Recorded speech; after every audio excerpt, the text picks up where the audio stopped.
Bonjour tout le monde, mon nom est Blaise Dubois. On fait une vidéo aujourd'hui pour parler de la triste histoire de doping au Kenya. Pour me présenter, je suis le fondateur de la Clinique du coureur. Je suis aussi impliqué dans le coaching du coureur et ça fait 3 fois que je vais au Kenya, en fin de compte, pour organiser des camps d'entraînement et des formations. Je commence à comprendre un peu plus la culture kenyenne.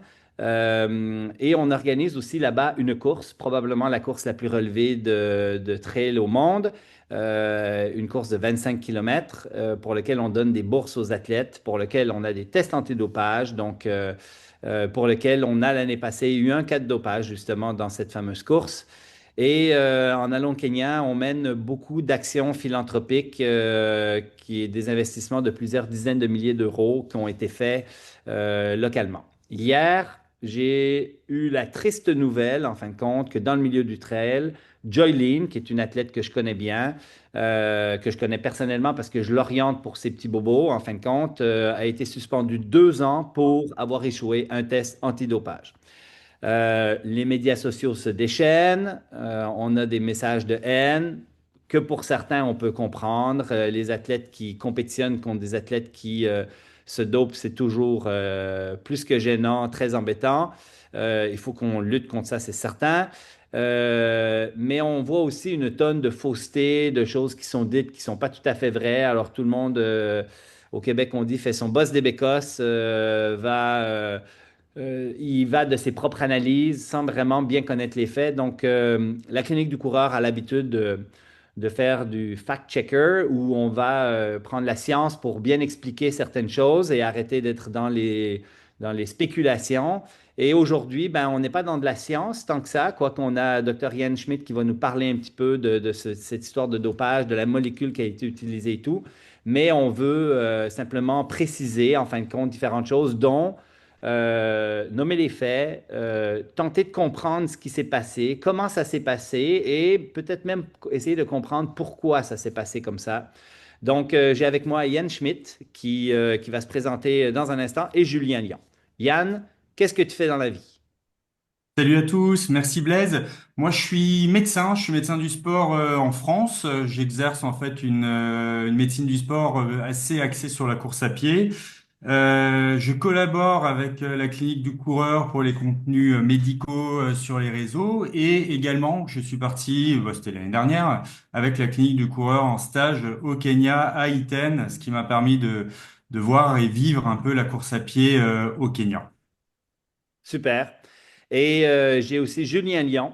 Julien Lyon qui est coach de Jolene. Donc, Julien, je te laisse te présenter comme il faut. Merci Blaise. Alors je suis donc Julien Lyon. J'ai fondé les Millimania Runners en 2021 avec l'intention d'offrir la possibilité aux coureurs kényans de s'exprimer sur les courses de trail. Comme on sait, ils sont archi dominants sur les courses de route et de piste. Ils n'avaient pas l'opportunité de faire des courses de trail il y a peu. Et donc voilà, c'était le début de l'ère des Kenyans sur le trail. C'est encore le début. Malheureusement, on a quelques soucis. Des soucis qu'on retrouve aussi sur la route de Kenyans qui prennent des substances interdites et donc qui sont contrôlés positifs. Fait que Julien, toi, tu es le coach de Joylene. Moi, j'offre tous les mercredis matin, on se fait un petit Zoom pour essayer d'orienter les athlètes qui ont des bobos. Puis j'ai vu Joylene en présentiel à quelques places pour évaluer, entre autres, son genou, qu'elle a eu un syndrome de bandelette iliotibiale qui a quand même bien été, bien évolué. Mais bref, je suis un petit peu tes athlètes avec ces contacts-là. Maintenant, tu as l'équipe Salomon qui est aussi, qui suit les Milli Money Runners, donc qui vous supporte, et avec une équipe médicale aussi. Donc, j'ai eu la chance de discuter avec le médecin en chef, entre autres, de différentes choses pour la prévention des blessures et essayer de mieux encadrer les athlètes. Toi, tu es le coach de Joylene. Qu'est-ce qui est arrivé il y a 2 jours? Qu'est-ce que tu reçois comme nouvelle? Alors, j'ai été informé il y a une semaine à peu près. Heureusement, j'ai été informé un petit peu en amont de l'annonce médiatique, tout comme Salomon et l'organisateur de Cardinal. Donc, j'ai appris ça par message WhatsApp et puis ensuite par email avec des explications de quelle substance elle avait été contrôlée pour. Et donc voilà, ça a été un énorme choc. Moi, la première réaction que j'ai eue, c'est d'appeler Joeline pour savoir ce qui s'était passé. j'étais assez soulagé, on peut dire peut-être elle confirme les faits, en fait, qu'elle avoue s'être injecté un produit anaérobie il y a quelques semaines avant Cerzinal. Et voilà, et enfin, je lui ai demandé tout de suite, mais pourquoi tu as fait ça? On a une équipe autour de nous, comme tu l'as dit, toi, le médecin de Salomon, moi, et puis la règle numéro un de l'équipe, c'était, qu'on leur rappelait chaque semaine, c'était ne prenez aucun médicament avant de m'avertir, même un paracétamol pour des maux de tête, des médicaments pour les rhumes, parce qu'on sait qu'il y a certains sprays nasaux ou autres médicaments où il peut y avoir des petites molécules qui soient pas autorisées. Donc, on sait qu'il faut être très vigilant. Là, elle a trahi ma confiance, celle de toute l'équipe. Et malheureusement, ça a mené sur la suite qu'on connaît. Julien, ce que nommait l'agence antidopage, en fin de compte, c'est qu'il y avait du triamcinolone acétonide. Yann, j'aimerais ça que tu nous expliques c'est quoi cette molécule, à quoi elle sert et comment ça se fait qu'une athlète voudrait s'injecter ça en fin de compte. Et puis, Julien, juste pour préciser, elle a été voir l'histoire que Joyline t'a racontée. Alors après ça, c'est est-ce qu'on peut croire cette histoire ou pas, mais ce qu'elle t'a raconté, c'est qu'elle est allée voir une pharmacienne pour lui dire j'ai mal au genou et puis que la pharmacienne lui a dit ben, tu peux prendre des anti-inflammatoires. Les anti-inflammatoires, elle lui a dit j'ai déjà pris et ça marche pas. Donc à partir de ça, elle lui a dit ben, tu as une option qui est des corticoïdes en fin de compte. Qui là-bas coûte quelques euros et s'injecte intramusculaire. Ce qu'on fait plus en Europe et en Amérique du Nord, semble-t-il. Yann pourra préciser, mais c'est ça l'histoire, en fin de compte, de Joyline, c'est ça? C'est ce qu'elle m'a dit exactement. Mm. OK. Yann, c'est quoi cette molécule? Qu'est-ce que... On te laisse parler un petit peu de ça. Moi, j'ai envie de comprendre. Super Blaise. Alors, le triamcinolone acétonide, ça fait partie d'une classe thérapeutique qu'on appelle les glucocorticoïdes. Alors, dans les glucocorticoïdes, c'est en gros la famille des corticoïdes et au sens large des hormones stéroïdiennes. Tu as des hormones stéroïdiennes et des enfin des corticoïdes qu'on va appeler naturels, type cortisone, hydrocortisone, et d'autres qui sont de synthèse, dont le triamcinolone acétonide. Dans tout ça, en fait, le triamcinolone acétonide, il est utilisé globalement sous trois formes. On a une forme intranasale qu'on va utiliser, donc nous en France, le médicament, pour ceux que ça parle, s'appelle le Nasacort, qu'on va utiliser sur certaines rhinites chroniques ou des polyposes ou des phénomènes allergiques. On a également en forme injectable intra-articulaire, qui est un peu le plus gros corticoïde qu'on ait en intra-articulaire. C'est pour des grosses poussées d'arthrose. Et ensuite, on a la forme intramusculaire, qui est plutôt une forme dite retard et qu'on va utiliser. Donc, en France, c'est ce qu'on appelle le Kenacort retard. C'est un médicament qu'on va utiliser principalement pour les phénomènes allergiques. Donc c'est un médicament qu'on utilisait il y a quelques années, qu'on n'utilise plus parce qu'il est sorti un peu des recos parce qu'on a d'autres choses maintenant en termes et en nasal et en antihistaminique local. Maintenant, la question que vous aimeriez à savoir aussi, c'est un peu comment est-ce que ça marche, ce type de produit. En fait, les glucocorticoïdes et ce type de produit-là ont une action surtout sur les performances aérobies et pas tant sur les performances anaérobies. Ça améliore le temps jusqu'à l'épuisement, améliore il y a des gains contre la montre. Et en fait, comment que ça fonctionne, c'est surtout, alors, il y a déjà un effet anti-inflammatoire et antalgique, c'est-à-dire qu'il y a une diminution de la douleur, une diminution du seuil, enfin une augmentation du seuil de la douleur, du coup un recul du seuil de fatigue aussi et de la perception de l'effort. Donc ça, c'est déjà un effet important. Mais il y a aussi et surtout dis-moi. Oui, mais là, quand tu parles de ça, c'est parce que tu le prendrais juste avant, par exemple, une épreuve. La question, c'est si tu l'as pris 5 semaines avant, admettons, un événement, est-ce que tu as encore ces effets-là ergogéniques, Non. d'amélioration de la performance par réduction de la douleur et Sur ça, je vais te réexpliquer juste après. Comme ça, tu comprendras un tout petit peu mieux. Tu as aussi des effets métaboliques sur ça qui vont en fait, tu vas avoir une augmentation de la mobilisation énergétique, surtout par tout ce qui est voie de néoglucogénèse, et tu as des effets psychiques avec des sensations de dynamisme, une humeur améliorée, une meilleure résistance à la fatigue, etc. Tout ça, en fait, c'est globalement les effets de ce qu'on appelle des glucocorticoïdes, mais dans cette branche-là, tu as trois niveaux, on va dire, t'en as qui vont agir à effet très rapide, et d'autres qui vont être en action retard. Et, justement, le triamcinolone acétonide est une forme retard. Donc, de la question que tu me poses, globalement, lorsqu'on s'éloigne de la prise, qu'on est à 5 semaines, ben ça devient plus compliqué. Et après, c'est pas un traitement. Enfin, ce que je comprends pas dans cette histoire-là, contrairement à un glucocorticoïde à action très rapide, immédiate, qui va avoir une action assez flash, type de la cortisone. Là, les effets vont quand même être moindres. Donc, c'est là que je suis un peu, je comprends Étalé pas sur le temps. étalé sur le temps. Ouais.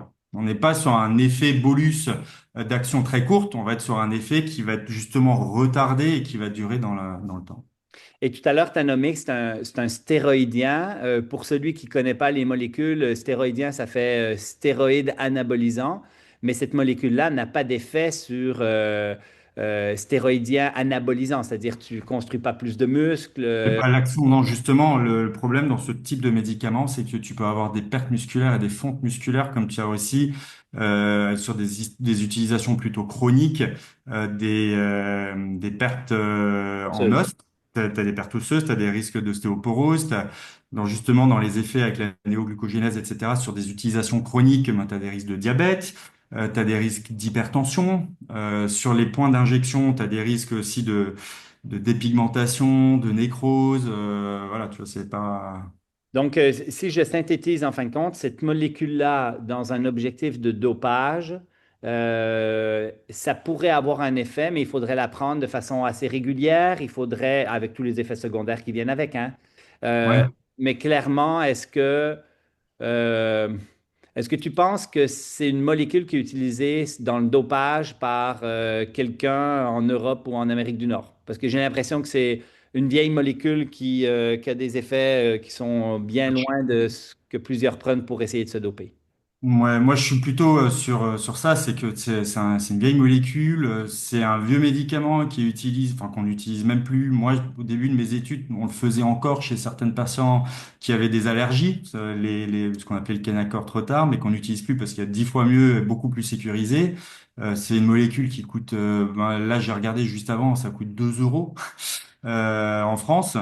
Donc, enfin, c'est pas, je comprends pas l'utilisation de cette molécule-là dans cette voie-là. D'autant plus, je sais pas si tu veux qu'on en parle là, de ce qu'on appelle des effets washout. Oui, ben oui, ça pourrait être, ouais. Pertinent.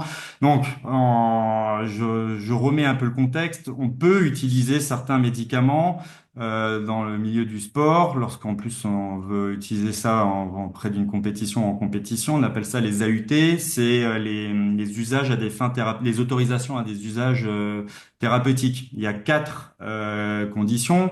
Il y a la première condition, c'est qu'il y ait une nécessité médicale réelle. Ça, c'est la première, la grande qui est pas un effet au-delà du retour à une santé normale. C'est-à-dire que si tu as une santé au-dessus, en dessous, tu as besoin du traitement, bah, tu vas pas passer au-dessus de la normalité. D'accord? Pas d'effet boost, en gros. Qui est la troisième règle, c'est qu'il n'y ait pas d'alternative. Donc, toi, par exemple, pour ce qu'on est en train de parler en corticoïdes, effet retard, en injectable, bah, il y a les voies nasales qui existent et il y a d'autres choses. Et que la quatrième règle est un tout petit peu plus complexe, c'est qu'on n'utilise pas un produit pour masquer l'effet d'un autre produit ou non consécutive à un usage antérieur interdit d'un autre produit. Donc ça, c'est les quatre conditions pour avoir une autorisation. Sauf que les corticoïdes depuis 2003, je crois, donc sont interdits. 2000, je sais plus. Bref, ils sont interdits et enfin ils sont interdits en compétition, mais pas hors compétition.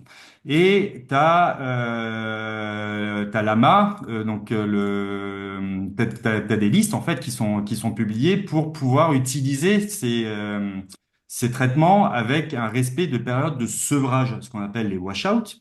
C'est-à-dire que si tu prends un glucocorticoïde en oral, tu as une période de sevrage de 3 jours.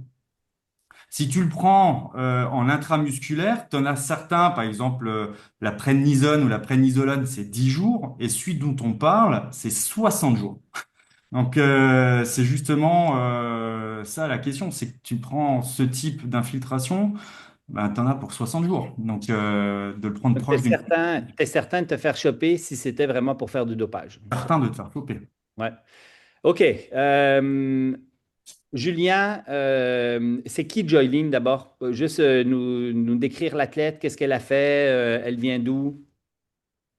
Jolene, elle vient d'un milieu extrêmement défavorisé au Kenya. Comme la plupart des athlètes, c'est pas des gens qui viennent de familles riches. Ça, c'est une généralité au Kenya. Tous les athlètes viennent de familles très très précaires. Avant de commencer à courir, elle a eu deux enfants. Elle faisait des petits boulots à gauche à droite pour gagner 2-3 euros par jour, pour vraiment subvenir aux besoins de sa famille, mais les besoins primaires, c'est-à-dire la nourriture. Après ça, elle a vu une de ses amies du lycée, donc de high school, performer et gagner des marathons.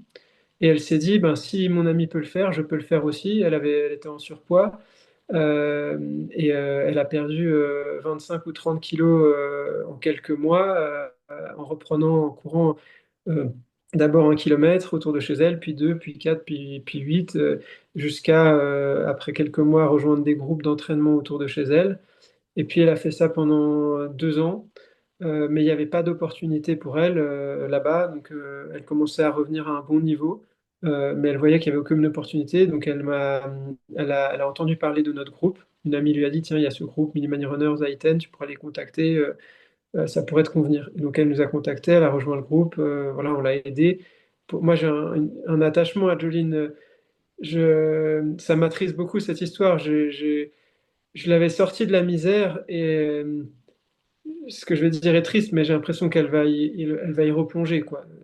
Mais pour vous dire, elle n'avait pas de passeport, donc à l'époque, l'année dernière, on avait dû organiser en urgence un passeport que j'ai payé pour elle, pour qu'elle puisse aller à Sierzinal. Elle a ensuite gagné Sierzinal l'année dernière, elle a gagné la finale de la Golden Trail. Et bon, voilà. Et puis après, ouais, effectivement, elle a eu ses soucis de genoux dont tu es conscient, qui ont traîné. Et je pense qu'elle a agi, je sais pas ses raisons premières, mais c'est sans doute un mix de tout, par avidité au gain, probablement, parce que c'était beaucoup d'argent de renoncer à courir à Sierzinal. Euh, Vas-y, Blaise. Non, mais en fait, ma question, c'est super. Merci pour toute l'explication. Moi, je te pose une autre question plus profonde un petit peu. Est-ce que c'est possible pour toi que quelqu'un comme Joylene, par exemple, parce que là, on découvre une molécule qui est prohibée, mais est-ce que, par exemple, c'est ce qu'on voit plus en Amérique du Nord et ailleurs, c'est du microdopage avec des microdoses d'EPO, par exemple? Il y en existe au Kenya, on sait qu'il y en a. Est-ce que tu penses que Joylene, sans t'en parler, pourrait avoir en parallèle un dopage plus organisé, plus structuré avec des molécules plus complexes? Bah, honnêtement, je ne pense pas. Après, je peux pas en être sûr, mais je ne pense pas. Et je pense que ce qui plaît dans sa faveur, entre guillemets, pour ça, c'est le fait qu'elle ait pris une molécule complètement absurde, comme l'a dit Yann. Donc, si ça avait été un dopage organisé, comme il existe peut-être au Kenya, j'en sais rien, euh, elle se serait pas fait attraper pour une bête molécule. À la limite, s'il y avait eu un diurétique, tu vas probablement confirmer, Yann, si ça avait été un diurétique comme la récente recordman du monde du marathon qui a été attrapé pour un diurétique, donc un produit masquant, là, j'aurais eu des gros doutes. Mais là, c'est juste son histoire fait quand même du sens pour moi. Et je pense que ça te parle aussi, Blaise, parce qu'on était conscient qu'elle avait cette douleur au genou quand même qui était chronique. On a fait tout notre possible pour lui dire de faire des exercices, d'alléger la charge d'entraînement, quantifier la charge mécanique, etc. On a fait vraiment au mieux. Il n'y avait pas à prendre d'anti-inflammatoire, donc ça, je pense que c'était très clair. Euh, et du coup, ben, je pense qu'elle s'est juste dit, bon, ils ont fait tout ce qu'ils ont pu pour moi, j'ai toujours mal, j'ai cette course qui arrive. Et puis, je pense qu'elle a vraiment agi un peu par détresse. On l'a eu au téléphone avec Lavina, mon épouse, et ce qu'elle disait entre les mots, en fait, c'était que c'était une réaction assez impulsive qu'elle a fait. C'était pas une réflexion de longue date, c'était quelque chose d'assez impulsif, enfin, de ce qu'elle décrit, hein, et ça semblait assez, enfin, ça semblait vrai. Voilà, elle a paniqué en quelque sorte, elle est allée voir une pharmacie, et puis une heure après, elle s'est retrouvée, puis elle avait cette injection dans la jambe, et puis c'était trop tard. Et puis voilà, c'est ce qu'elle décrit, mais pour répondre à ta question plus rapidement, non, je ne pense pas, et j'en suis même presque convaincu qu'il n'y a pas de dopage organisé autour d'elle, non. Est-ce que c'est le deuxième cas, en fin de compte, qui se fait prendre en plus dans la même course, qui est Sierre-Zinal? En fait, est-ce que tu es inquiet que d'autres athlètes de ton groupe puissent faire la même chose? Parce que là, ça fait 2 fois que ça t'arrive. Là, on en a parlé un petit peu, puis c'est assez décourageant pour toi, mais euh, tu sais, moi, si par exemple un athlète, un coach a 2 athlètes qui se font prendre au Canada, la probabilité que le coach soit impliqué est très, très élevée. Très, très élevée. Mm. Parce que les relations coach-athlète au Québec, ben, c'est eux qui suivent les athlètes directement. D'abord, on n'a pas vraiment de cas, hein. On est extrêmement puriste, ben, comme en Europe, hein, sur ces choses-là. Les athlètes sont testés très fréquemment. À l'interne, au niveau du pays d'abord, avant d'aller dans des compétitions internationales. Moi, je suis assez confiant que les athlètes que je vois, que je suis, sont clean, mais bon, on ne sait jamais, hein. Mais est-ce que tu es craintif qu'il y en aurait d'autres, par exemple, dans ton équipe qui pourraient faire les mêmes bêtises? Là, ça fait 2 fois que ça arrive. L'autre, c'était la même molécule, en parenthèse, hein, c'était la même chose. Exactement. Et est-ce que l'autre, est-ce que tu savais pourquoi il a fait ça ou... Bah, il y a plusieurs choses, tu as posé plusieurs questions en une, mais donc effectivement, Marc Angogo en 2022, c'était la même molécule. Donc ça, c'est quand même, franchement, c'est agaçant pour moi. C'est vraiment déplorable. Je me dis, mais comment c'est possible en fait? Donc voilà. Marc, c'était une histoire assez similaire parce qu'il avait également une blessure à la cheville à l'entraînement quelques semaines avant la course. Donc je pense même histoire, panique, perte de, enfin, très extrêmement peur de perdre l'opportunité d'aller gagner de l'argent, ce qui est des occasions assez rares en fait. C'est des boulots d'athlète, c'est pas des. Déjà, ils n'ont pas de contrat fixe ou des contrats extrêmement faibles. Et puis, donc, ils ne peuvent pas vivre de ça. Et ils ont besoin de cet argent pour vivre. Donc, quand on leur enlève une opportunité, sachant qu'ils en ont peut-être trois quatre dans l'année, c'est beaucoup. Donc, ça, je pense, c'est à prendre en compte, c'est-à-dire qu'ils sont vraiment désespérés. Et après, ben, il y a de la bêtise quand même de faire ça parce que enfin, parce que justement, c'est un dopage extrêmement idiot. Ça, on est tous d'accord, je pense, pour le dire quand on s'est un peu renseigné sur le sujet et sur la molécule. Après, donc, l'autre question, c'était est-ce qu'il y a d'autres personnes dans mon équipe qui pourraient le faire? Honnêtement, je peux pas dire le contraire, malheureusement. Jolene, j'avais extrêmement confiance en elle. Je peux absolument pas garantir que les autres n'ont pas fait la même erreur. Ça serait très malhonnête de ma part de le dire. Et c'est ça et c'est ça mes inquiétudes aussi pour la suite, un petit peu du projet. C'est comment on va faire pour trouver une solution. Et je pense que ça va passer par une éducation plus à la source. En réalité, nous, on était peut-être très, bon, vous me prévenez, vous ne devez pas prendre de médicaments, mais peut-être qu'il y a plus que ça à faire sur le risque encouru, le jeu, est-ce que le jeu en vaut la chandelle? C'est presque de la logique mathématique ou de la logique, un esprit logique et qu'il faut développer en réalité. Ouais. Donc ça, je pense qu'il y a ça. Et la troisième chose, c'était par rapport aux athlètes nord-américains et européens. Écoute, moi, j'en sais absolument rien. Tout ce que je peux te dire, c'est que j'ai parlé quand même longuement avec le responsable de l'AIU au Kenya, qui est un Français. Et lui m'a dit, écoute, il faut pas être dupe du dopage, il y en a dans tous les pays. Il y a énormément de Kenyans qui se font choper, mais les autres sont aussi dopés. C'est ce qu'il m'a dit, je cite. J'ai aucun problème avec ça. C'est juste que les Kenyans se dopent de manière extrêmement naïve et qu'ils se font attraper facilement. Mais justement, des dopages plus organisés, il en existe dans les autres pays. Ça, c'est certain, d'après lui. La suite avec Joyline, juste elle a ramassé des bourses qui lui ont permis de sortir de son statut social de pauvreté au Kenya, parce qu'elle a gagné une Golden, puis après ça, elle a gagné Sierre-Zinal. Donc, je ne sais pas, Sierre-Zinal, est-ce qu'elle a eu une bourse ou pas encore? Euh, Elle l'a pas Non. eu. En tout cas, elle n'aura pas celle de Non. l'OCC parce que c'est les trois courses qu'elle a gagnées cette année. Mais là, ce que je comprends, c'est que Jolene, juste à avoir gagné un petit peu de sous, sort de la pauvreté. Là, elle est suspendue pendant 2 ans. Et elle a peut-être l'impression que, bon, elle a fait une erreur. Dans 2 ans, elle va revenir. Mais le problème, c'est que ça va être super compliqué pour elle après. Qu'est-ce qui va se passer pour elle après? Ben, je sais pas, mais exactement, t'as bien résumé la situation. Elle a gagné quelques courses l'année dernière, 2 courses. Elle a gagné également d'autres courses cette année. Et elle a pu accumuler quand même un peu d'argent, ce qui, je pense, la rassure quand même beaucoup pour la suite, parce que elle était à zéro il y a 2 ans, et maintenant elle se retrouve avec quand même des investissements. L'année dernière, elle a acheté un terrain, elle a amélioré la construction de la maison de sa maman. Et là, je viens de lui envoyer, enfin, juste avant l'histoire de son contrôle, je lui ai envoyé ses bourses de début d'année.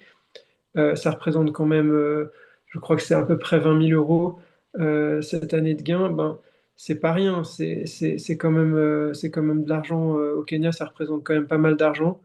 Je pense qu'on peut, ouais, ça représente beaucoup d'argent. Enfin, en réalité, Ouais. peut-être 400 000 euros. Et puis du coup, ben, ça lui permet quand même d'investir et puis d'avoir un peu de sécurité maintenant.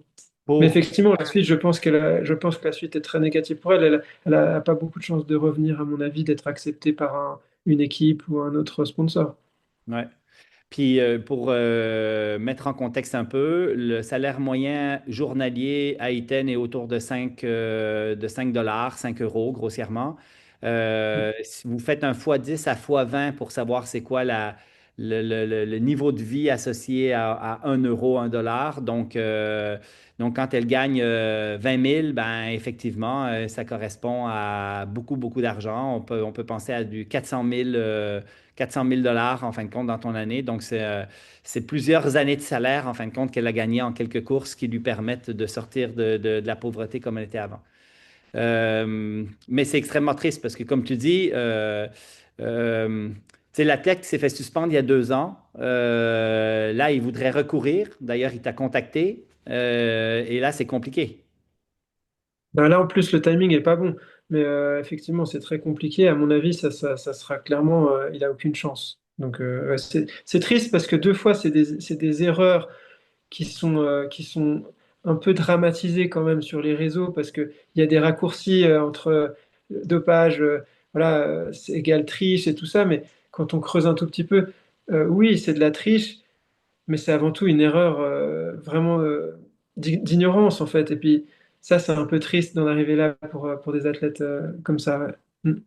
Dernière question, puis on finit là-dessus. Après, ce serait quoi la solution pour réduire le dopage au Kenya? Parce que c'est quand même assez triste. Et là, on parle de molécules bizarres, de personnes un peu naïves, mais on a quand même beaucoup de cas sur la route, en fin de compte, de dopage à l'EPO. Puis donc, il y a quand même probablement une organisation avec des athlètes de très haut niveau sur route, en fin de compte, qui bénéficient de certaines molécules.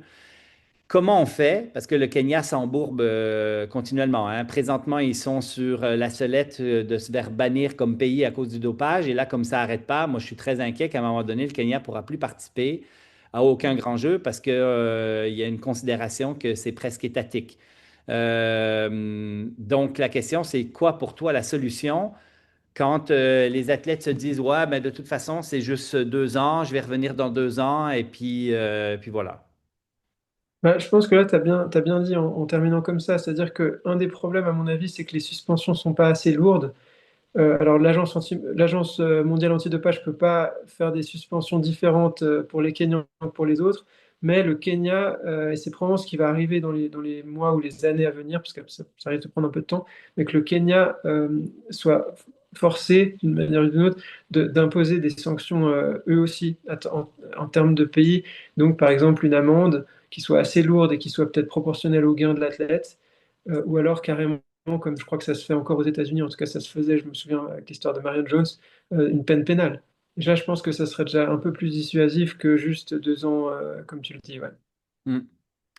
C'est des idées, mais les contrôles internes, je pense que c'est un peu illusoire parce que on va les faire 2, 3 semaines avant la course, ça va coûter énormément d'argent.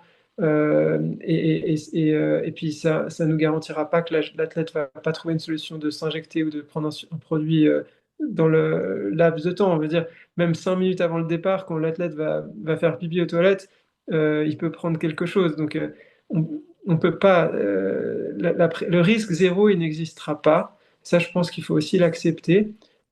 Surtout quand on est un organisateur de course, par exemple, comme Cerzinal, malheureusement, il faut accepter que le risque zéro n'existe pas. Et puis maintenant, il a la décision à prendre, et je crois qu'elle est claire. On ne peut pas bannir tous les Kenyans parce que certains trichent, parce que la preuve, je vais peut-être finir là-dessus, c'est que la vainqueur de Cerzinal du coup de cette année, c'est Caroline Kioumetai, qui est aussi dans mon équipe et qui a été contrôlée négative. Donc ça serait quand même très injuste selon moi de bannir et d'interdire Caroline de participer à Cerzinal et à d'autres courses parce que sa collègue a fait une erreur. Et c'est ce que Cerzinal a appliqué comme règlement puisque l'équipe Mini Runners est interdite de courir à Cerzinal, donc Caroline ne pourra pas courir l'année prochaine à Cerzinal. Hmm. Yann? J'ai une question par rapport à ça. Est-ce qu'il y a il y a des actions de prévention contre le dopage, ou un type d'éducation, d'information donnée aux athlètes? Alors, il y en a de plus en plus, bah, nous à l'interne dans le groupe, donc via moi et mon équipe, aussi via le médecin référent de Salomon, et il y a aussi justement de manière plus étatique avec l'ADAC, l'agence antidoping kenyane, qui fait elle aussi des préventions dans les camps d'entraînement et avant, après les courses, autour des épreuves. Donc c'était le cas par exemple dans l'épreuve qu'organise la clinique du coureur à Iten. Il y avait des préventions aussi antidopage après la course. Donc voilà. Maintenant, moi, ce que j'ai réalisé avec cette histoire de Jolene, c'est que ça ne suffit pas et que, comme je disais avant, le problème, il est peut-être encore plus à la source, une éducation. Et ça, peut-être les nouvelles générations où le niveau d'éducation il s'améliore quand même sera peut-être préservé, mais les anciens, je me rappelle de Marc, par exemple, il avait arrêté l'école à 12 ans. Donc, en gros, pour caricaturer un peu le truc, il faudrait presque reprendre l'éducation à partir de ce qu'on apprend à 12 ans, développer l'esprit logique, et puis pour prévenir un maximum ces dérives. Ouais. Vas-y, Yann.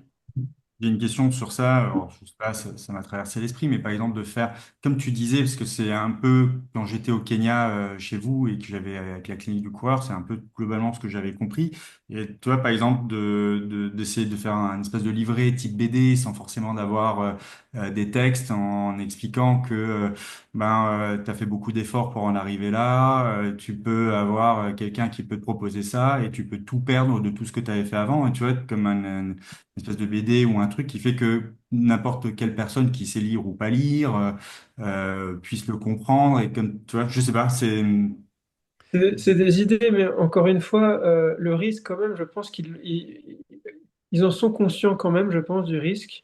Mais le gain est tellement énorme pour eux qu'ils pensent que le risque en vaut la chandelle. Et puis, ben, nous, on sait très bien que non. Mais l'histoire, c'est quand même que Jolene, finalement, sa vie a complètement changé ces 2 dernières années. Oui, elle a tout gâché parce qu'elle avait des perspectives très, très bien, intéressantes pour les années à venir, ça on le sait tous. Maintenant, elle a quand même accumulé de l'argent qu'elle aurait gagné probablement en 30 ans ou 40 ans. Donc, c'est ça aussi qu'il faut euh, mettre dans la balance quand on parle du dopage au Kenya. Nous, c'est pas comme ça. Les athlètes, au contraire, et à part si tu es tout en haut de la pyramide, tu as plutôt une vie assez précaire en tant qu'athlète. Euh, donc voilà, donc c'est ça qu'il faut vraiment, ouais, qui est complètement différent et qui est difficile peut-être d'imaginer pour quelqu'un qui n'est jamais venu au Kenya. OK.